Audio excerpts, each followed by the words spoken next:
안녕하세요. 인스펙팅룸 별남입니다. 오늘도 아이폰 12 소식입니다. 이번에 이례적으로 아이폰이 아직 발표가 되지 않았습니다. 그래서 많은 분들의 기다림의 시간이 계속되고 있는데요. 최근에 발표일에 대한 소식들이 나와 있습니다. 얼마 전 애플 이벤트에서 날짜가 등장했었는데요. 이벤트를 보신 분들은 대부분 보셨을 텐데 여기 아이패드를 소개하는 영상에서 9월 30일이라는 날짜가 나왔죠. 이것 때문에 많은 추측들이 나오고 있는 상황이고 또 9월 30일에 아이폰을 발표하는 거 아니냐 이런 추측들도 계속 나오고 있어요. 하지만 안타깝게도 아이폰의 공개는 최소 10월 중순은 돼야 될 것 같습니다. 최근 애플의 이벤트가 10월 중순쯤에 열릴 거라는 여러 가지 소식들이 들어오고 있는데요. 맥 루머스는 영국 통신사 직원을 통해 아이폰 12가 10월 13일에 공개될 가능성이 높다고 보도했습니다. 그리고 존 프로서도 10월 13일에 이벤트에서 아이폰을 공개할 것이라고 예측했었는데요. 외신이나 이런 리커들은 동일하게 이 10월 13일에 이벤트가 열릴 것으로 예상하고 있습니다. 그리고 존 프로서에 따르면 프리오더는 16일, 그리고 애플 매장에서 23일에 아이폰 12를 만날 수 있을 거라고 전했습니다. 물론 미국 기준이에요. 하지만 이전 존 프로서가 애플워치와 아이패드 공개 날짜를 틀리면서 현재 100% 확신할 수 없는 상황이기는 한데 일단 공개는 4개 모델이 같이 돼도 10월에는 일부 모델만 출시될 가능성이 높습니다. 5.4인치와 6.1인치 아이폰 12 일반 모델이 먼저 출시가 되고 또 프로 모델은 11월에 출시될 거라는 얘기도 있고 또 6.1인치 일반 모델과 프로 모델이 먼저 출시하고 5.4인치와 6.7인치 모델이 나중에 나올 거라는 얘기도 있어서 현재 살짝 혼란스러운 상황이기는 해요. 현재 이런 얘기들이 나오고 있는 상황인데요. 근데 제 생각에는 아이폰 12의 일반 모델들이 먼저 출시를 하고 그 뒤에 프로 모델을 출시할 것 같아요. 이렇게 되면 프로 모델은 아마 11월경에 출시를 하게 될 것 같습니다. 다음은 아이폰 12 시리즈의 새로운 네이밍에 관한 소식입니다. 그동안 아이폰 12, 아이폰 12 맥스, 아이폰 12 프로와 프로 맥스로 많이 알려져 있는데요. 최근 트위터 러브투 드림은 5.4인치는 아이폰 12 미니, 6.1인치는 아이폰 12와 아이폰 12 프로, 그리고 6.7인치는 아이폰 12 프로 맥스로 네이밍이 될 거라고 예측했습니다. 그리고 이와 같은 네이밍은 최근 두안루이가 유출한 사진에서도 볼 수가 있는데요. 이 사진은 아일랜드에 있는 애플 물류센터에서 나왔다고 합니다. 여기에 3개의 라벨이 보이는데요. 이 라벨들을 좀 자세히 보면 제품 이름이 사이즈별로 아이폰 12 미니, 아이폰 12, 그리고 아이폰 12 프로, 또 프로 맥스로 되어 있는 걸 볼 수가 있습니다. 확실히 5.4인치의 경우는 좀 새로운 폼팩터이고 좀 작다는 이런 걸 좀 강조하기 위해서 이렇게 이름이 미니가 붙어 있는 것 같아요.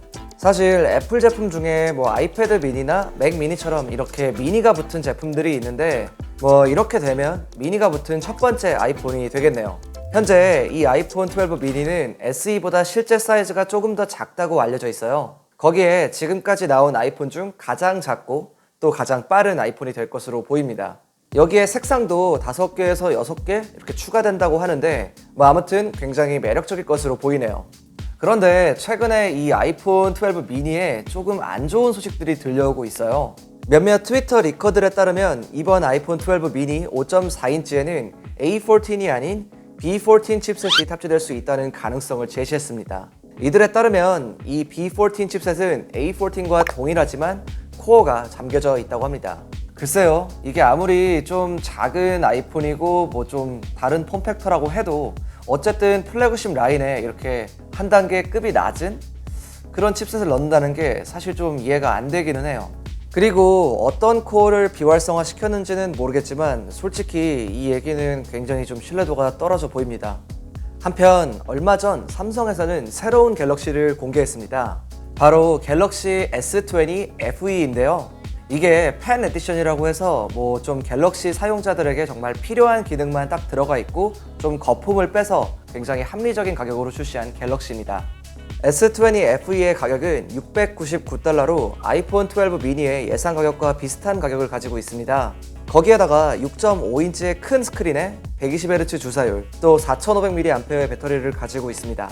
일단 가격대가 비슷하기 때문에 아이폰 12 미니의 대항마가 될 수 있을 것 같은데 물론 S20FE가 컴팩트한 스마트폰은 아니기 때문에 작은 사이즈의 폰을 정말 좋아하시는 분들이라면 아마도 미니를 선택하지 않을까 이렇게 생각됩니다. 왜냐하면 현재 시장에서는 작은 스마트폰이 거의 없기 때문에 딱히 별다른 대안이 없어요.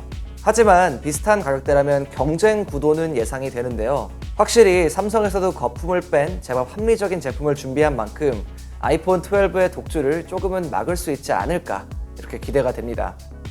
얼마 전 이벤트에서 애플은 환경 보호 때문에 친환경 소재를 사용하고 또 어댑터도 제거한다고 밝혔는데요. 그래서 이번에 출시된 애플워치 6에는 어댑터가 들어가 있지 않습니다.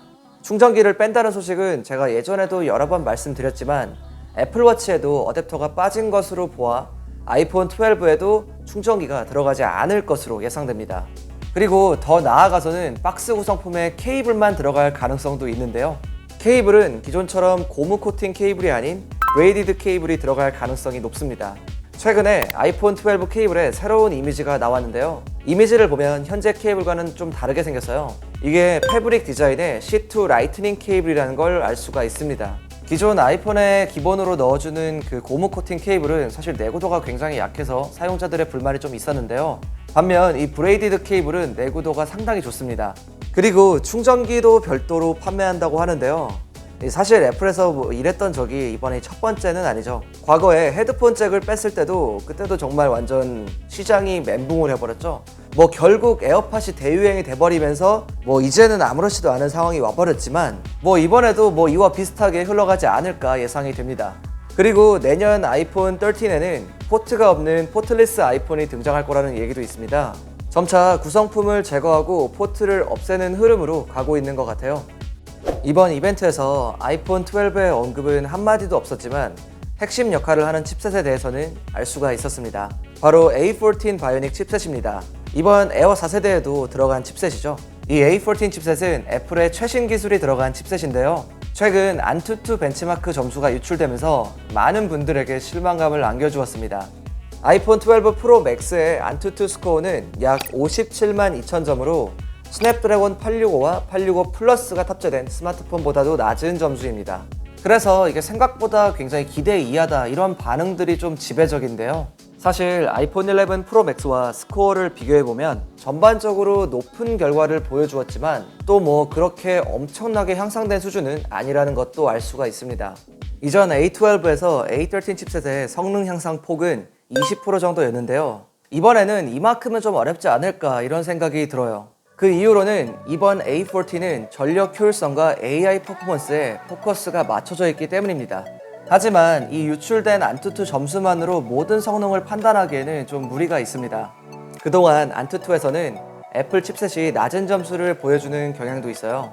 그리고 안투투에서 점수가 높은 스냅드래곤 865 플러스가 긱벤치에서는 점수가 낮은 경우도 있습니다. 예를 들면 이전에 저희가 올렸던 노트 20 울트라와 아이폰 11 프로 맥스와의 점수에서 알 수가 있는데요.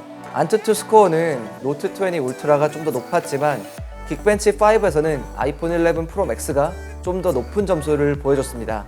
이런 식으로 테스트마다 이 결과가 조금씩 다르기 때문에 아직 그렇게 실망하기에는 좀 이른 것 같아요. 사실 애플의 칩셋은 이미 퀄컴의 스냅드래곤이나 삼성의 엑시노스보다 더 높은 성능을 가지고 있기 때문에 기존만큼의 성능 향상은 아니라고 해도 충분히 기대해 볼 만할 것 같습니다. 오늘 제가 준비한 영상은 여기까지고요. 지금까지 인스펙팅룸 별남이었습니다. 감사합니다.